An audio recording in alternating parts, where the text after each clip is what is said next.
நான் மொத்தம் ஒரு 20 பேர்கிட்ட சொல்லியிருந்தேன். நான் வந்த உடனே கைத்தட்ட சொல்லி, அதில் 10 பேர் தான் கைத்தட்டினாங்க. இந்த செல்வமணி, சிவா இவங்கெல்லாம் கைத்தட்டல. சும்மா சொன்னேன். ஏதோ ஒரு அன்பின் காரணமாக என் அன்பு சகோதரர் நீண்ட நாளுக்கு அப்புறம் பார்த்ததால கைத்தட்டி வரவேற்றாங்க. எல்லாருக்கும் நன்றி. மனதால் வரவேற்ற அத்தனை பேருக்கு நன்றி. எனக்கு தொழில் ரொமான்ஸ். இப்போ எல்லாருமே நம்ம தமிழில் டைட்டில் தான் நல்லதுன்னு நினைக்கிற காலத்தில் நிறைய இங்கிலீஷ் டைட்டிலாக வந்துக்கிட்டே இருக்கு. ஆனால் இந்த படத்தில் சகோதரர்கள் தமிழும் வைத்து இங்கிலீஷும் ஆங்கிலத்தையும் சேர்த்து வச்சுருக்காங்க. எனக்கு தொழில் காதல்.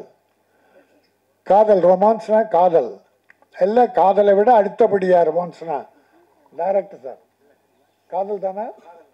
காதல் தான். ரொமான்ஸும் காதல் தான். எனக்கு தொழில் காதல் இப்போ ஒரு ஸ்டைலாக இருக்குது, நல்லா இருக்குது. எனக்கு தொழில் ரொமான்ஸ் போது சில யங்ஸ்டர்ஸ் இந்த காலேஜில் லவ் பண்ணிட்டு தள்ளின்னு வராங்க இல்லையா தேட்டருக்கு, அவங்கெல்லாம் கொஞ்சம் ரொமான்ஸுக்காக வருவாங்க, நிறைய வருவாங்க. எனக்கு இந்த பார்க்கும்போது நான் ரொம்ப நல்லா இருக்குன்னு சொன்னாங்க. தம்பி திருமலை தான் சொன்னான், ரொம்ப நல்லா இருக்குன்னு. அதனால தான் நம்பி நம்ம பண்ணிட்டேன். இதெல்லாம் இவ்வளோ காலம் கஷ்டப்பட்டால் கூட இதெல்லாம் வெற்றி பெறுவேன். அவன் ஒரு போராளி, சினிமா போராளி. என் சிஷ்யன் சொல்லலாம். நான் ஒரு போராளி. இப்போ எனக்கு அடுத்து என்னோட தம்பி, அதாவது கஷ்டத்தையே இஷ்டப்பட்டு எடுத்துக்குவான். கஷ்டப்படுவான், அது இஷ்டப்பட்டு படுவான். வெற்றி அடைகிற வரைக்கும் போட்டிடுவான். தவறுகளை சுட்டி காட்டுவான், தட்டி கேட்பான். யாருக்கும் ஜால்ரா அடிச்செல்லாம் பழக்கம் கிடையாது. நல்லது நடக்கணும். சினிமா முதலீடு செய்கிற ப்ரொடியூசர் அத்தனை பேரும் நல்லா இருக்கணும், அதுக்காக போராடுவான். சில படங்கள் முடிக்க முடியாமல் இருக்கும்போது அவனுடைய உதவியால் ஃபைனான்சியர்ஸ் பணம் கொடுத்து அந்த படத்தெல்லாம் முடிச்சிருக்காங்க. ஆக அப்படி ஒரு நல்ல மனம் படைத்த அருமை தம்பி திருமலை இன்றைக்கு இந்த படத்தை எடுத்து செய்கிறான் ப்ரொடியூசர்னா முதல்ல மகிழ்ச்சி. பல பேர் அடைந்தாலும் நான் மிகப்பெரிய மகிழ்ச்சி அடைகிறேன். அவன் வெற்றி பெறுவான். இந்த இயக்குனர் தம்பி பாலாஜி ரொம்ப எளிமையாக இருக்கார். இந்த எளிமையே உங்களை வரவேற்கும், வாழ்த்தும். காதலிக்க நேரமில்லைன்னு ஒரு படம், அற்புதமான படம், காதல் கலந்த காமெடி படம். அப்படி ஒரு படமாக இது அமையணும், அமையும். மக்கள் ஏற்றுக்கொள்வார்கள். தம்பி திருமலை தன்னுடைய ஆதங்கத்தை வெளிப்படுத்தினான், வருத்தத்தை வெளிப்படுத்தினான். இந்த ப்ரொமோஷனுக்கு கூட ஹீரோ வரல, ஹீரோயினி வரல, வரணும். செல்வமணி சில விஷயங்கள்லாம் சொன்னார். இந்த திட்டம்லாம் நாங்கள் போடுறோம் சார், இதெல்லாம் போடுறோம் சார், படம் எடுக்கும் போது எல்லாம் போடாமல் எடுப்போமா? ஆனால் அதை பிரேக் பண்ணுறவன் ஹீரோ, ஹீரோயினி, மற்ற சிலர் எல்லாத்தையும் பிரேக் பண்ணிடுவாங்க. டப்பிங் பேசுறதுக்கு முன்னால் பணம் வேணும்னா உனக்கு ஏதாவது அசிங்கமாக இல்லை, உன் மேலே உனக்கு நம்பிக்கை இல்லை, படம் வியாபாரம் ஆகலை, உன்னை வச்சு நாங்கள் படம் எடுக்கிறோம், வட்டிக்கு வாங்குகிறோம், கஷ்டப்படுறோம். இப்போ பாருங்கள், 4 வருஷம் 5 வருஷம் படம், இந்த படம் முடியும்னா அப்போ என்ன கஷ்டம் இருக்கணும்? பொருளாதார கஷ்டம்தான் இருக்கணும். அதை கடைசியாக மகேந்திர குமார்ஜி உதவியால் தம்பி திருமலை ஏற்பாடு பண்ணி இந்த படத்தை முடிச்சிருக்கான். அப்போ ஹீரோவா நீ கொண்டாந்த பணத்தை கொடுத்த, என் முதல் படம் கதாநாயகன், இந்த படம் எப்படி வரணும், இந்தாங்க இந்த பணத்தை வச்சு படம் பண்ணுங்கன்னு சரத்குமார் பண்ணியிருக்கார். அப்படி ஜெய்சங்கர்னு ஒரு ஹீரோ, அவர் எத்தனை ப்ரொடியூசரை வாழ வச்சிருக்கார். ரிலீஸுக்கெல்லாம் அவங்க உதவி பண்ணுவாங்க. பட் ஒரு ப்ரொமோஷனுக்கே வரலன்னா ப்ரொடியூசர்ஸ் அவ்வளோ பெரிய அடிமைகளா? உனக்கு என்ன அவ்வளோ பிஸி ஆகிட்ட? எல்லாருக்கும் சொல்கிறேன், தலை கனம் மட்டும் இருக்கக்கூடாது. தலை கனம் கொஞ்ச நாள் நிமிரும், உன்னை தாழ்த்தி விடும். தலை கனிச்சுன்னா தலை தாழ்ந்து விடும். ஆகவே தலை கனம் இருக்கக்கூடாது யாராக இருந்தாலும். வளர்ச்சியும் போது நெற்பயிரை உதாரணம் சொல்லுவாங்க. நெற்பயிர் கதிர் விடுறதுக்கு முன்னால நெல் நிமிர்ந்து நிற்குமா? கதிர் விடுகிற போது அந்த நெற்பயிர் தலை தாழ்ந்து இருக்குமா? அது அறிவின் முதிர்ச்சி. அது போல வளர புகழ் வளர வளர அமைதியும் தன்னடக்கம் இருந்தால் நீ மேலும் உயர்வாய். அடுத்தவங்க வைத்தறித்தலுக்கு சாபத்துக்கு மட்டும் ஆளாகாதீங்க யாராக இருந்தாலும். ஆனால் நான் இவ்வளோ சொன்னாலும் என் தயாரிப்பாளர் மேலே தான் நான் குறைப்பட்டுக்குவேன். வேற எவனை பற்றியும் நான் குறைப்பட மாட்டேன். போட்டி போட்டுக்கிட்டு இந்த படம் வெற்றி பெற்றா முதல்ல அந்த ஹீரோ கிட்ட போய் நிற்க போகிறது யாரு? இப்போ எழில் மரங்கொத்தி பறவைன்னு ஒரு படம் எடுத்தார், டைரக்ட் பண்ணார், சூப்பர் ஹிட் படம். ஒரு சிவகார்த்திகேயன் ஒரு ஹீரோ உருவானார். இப்போ எழில்கிட்ட எவ்வளோ பேர் வராங்க. அவர் படம் பண்ணிக்கிட்டு இருக்கார், ஒரு அமைதியான அற்புதமான இயக்குனர். ஆனால் இன்னைக்கு சிவகார்த்திகேயன் பெரிய லெவல், நல்லா இருக்கட்டும், நல்லா இருக்கு, தப்பே சொல்லலை. பட் உன்னை தூக்கி விட்டவர்களை ஒரு டைரக்டர் இல்லைன்னா ஹீரோ இல்லை சார், ஹீரோயின் இல்லை சார். டைரக்டர் அத்தனையும் தன் மூளையில் வச்சுக்கிட்டு எந்த அளவு சிரிக்கணும், எந்த அளவு கோவப்படணும் என்பதெல்லாம் அவர் சொல்கிறத தான் அந்த ஹீரோ செய்யணும். அளவுக்கு மீறி டைரக்டர் மீறி பண்ண முடியாது. அப்போது ஒரு ஹீரோயினை உருவாக்குவது டைரக்டர். அந்த டைரக்டருக்கு மரியாதை இல்லைன்னா நீ என்ன வாழ போகிற? அது மட்டும் இல்லை, என் ப்ரொடியூசர் மேலேனா ஒரு ஹீரோயினை ஹிந்தியில் தேடி கொண்டாந்து போடுறாங்க சார், தமிழில் கிடைக்கலன்னு. அந்த ஹீரோயினி கால் ஷீட்டு கொடுக்குறதே கஷ்டம்.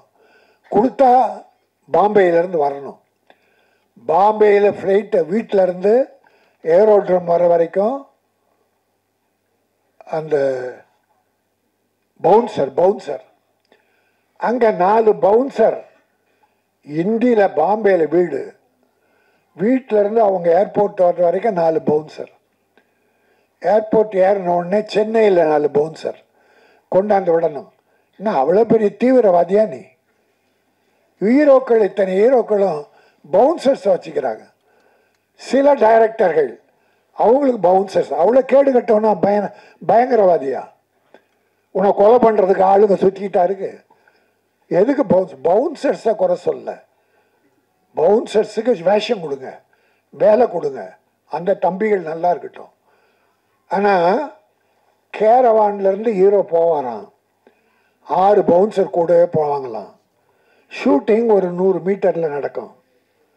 அந்த 100 மீட்டர் வரைக்கும் ஹீரோ விட்டுட்டு அங்கேயே உட்காந்துட்டு இருக்கணும். பிறகு அந்த பவுன்சர் ஹீரோ ஷார்ட் முடிஞ்சு கேரவன் வருவார். அந்த பவுன்சர்ஸ் வந்து கேரவனில் உட்கார வைக்கணும். என்னங்கடா இது அக்கிரமமாக இருக்குது? அவ்வளோ பெரிய தீவிரவாதிகளை நீங்கள் உங்களை சொல்கிறதுக்கு ஆள் தேடிக்கிட்டு இருக்காங்க. ஆக ரொம்ப வேதனையான விஷயம். இதை செய்வது யார்? நம்மளோட ப்ரொடியூசர். நான் அவங்கள குறை சொல்ல மாட்டேன், எனக்கு வேணாம் அந்த ஹீரோ வேணாம் என்று சொல்ல தைரியம் இல்லையே. அவங்களால எத்தனை கோடி சம்பாதிக்க போகிறீங்க? படுற வேதனை அவ்வளோ பெரிய வேதனை. ஆகவே சில கஷ்டங்கள் ப்ரொடியூசர்ஸுக்கு பலர் செயற்கையாக கொடுக்குறாங்க. இதற்கு தயாரிப்பாளர் சங்கம்தான் ஒரு முடிவு எடுக்கணும். திருமலை இங்கே கத்தி பிரயோஜனம் கிடையாது. தயாரிப்பாளர் சங்கம் ஒற்றுமையாக இருக்கணும். ஆந்திரா பிரமாதமாக இருக்குது. ஆந்திரா ப்ரொடியூசர் கவுன்சிலை மீறி யாராலும் ஒன்றும் பண்ண முடியாது. கேரளா பவர்ஃபுல் ப்ரொடியூசர் கவுன்சில் சொல்கிறதா நடக்கும். கர்நாடகாவும் அப்படி தான். நான் ஒரே ஒரு உதாரணம் சொல்லி முடிக்கிறேன். ஆந்திராவில் ஒரு வில்லனுக்கும் ஒரு ஹீரோயினுக்கும் ரெட்டு போட்டாங்க.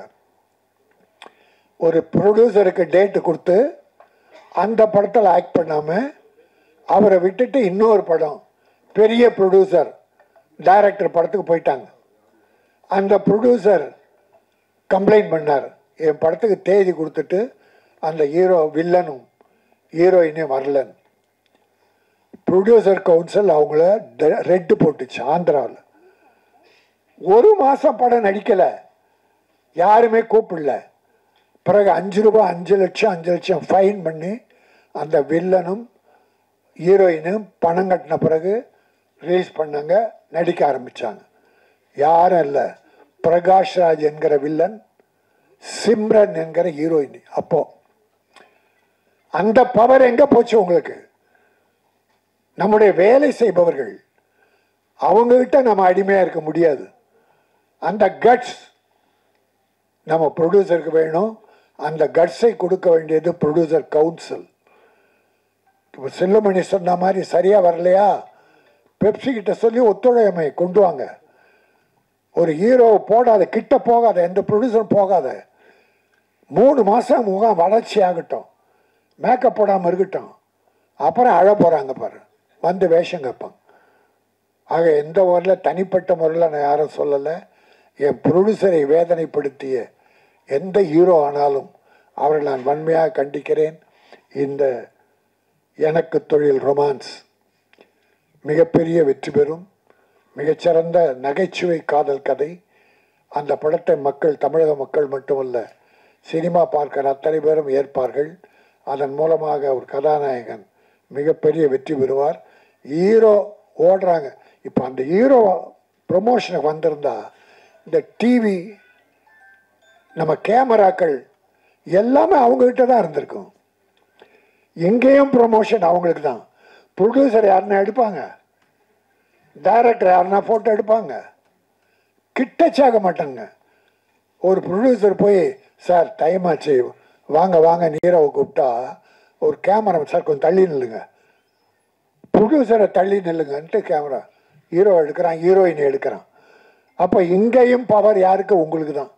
உங்களுக்கு தான் ப்ரொமோஷன். நன்றி மறக்காதீர்கள். என் நன்றி கொன்றார்க்கும் உய்யுண்டாம் உய்வில்லை, செய் நன்றி கொன்ற மகருக்கு என்று வள்ளுவன் சொன்னான். இன்னைக்கு நல்லா இருக்கலாம். ஒரு வாழை மரம், ஒரு தேக்கு மரம், ரெண்டுத்துக்கும் ஒரு வாதம் வந்தது.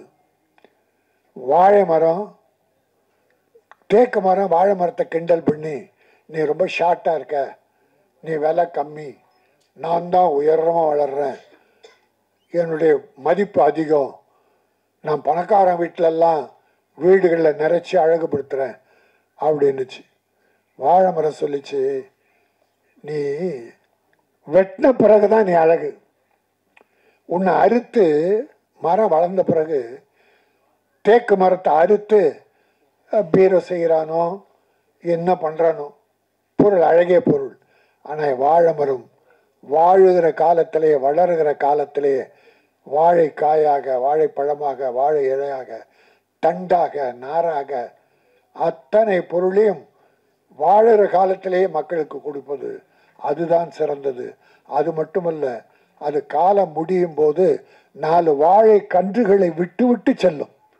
இந்த மக்களுக்காக 4 வாழை கன்றுகளை விட்டு விட்டு அது அழியும்.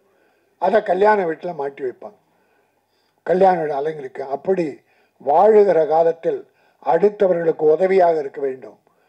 நீ வளர்ந்து பட்டு யாருக்கும் உபயோகமாக இருந்து புரோஜனம் இல்லை, மனிதனே கிடையாது. ஆகவே இந்த எனக்கு தொழில் ரொமான்ஸ் மிகப்பெரிய வெற்றி பெற வாழ்த்துகிறேன். நன்றி, வணக்கம்.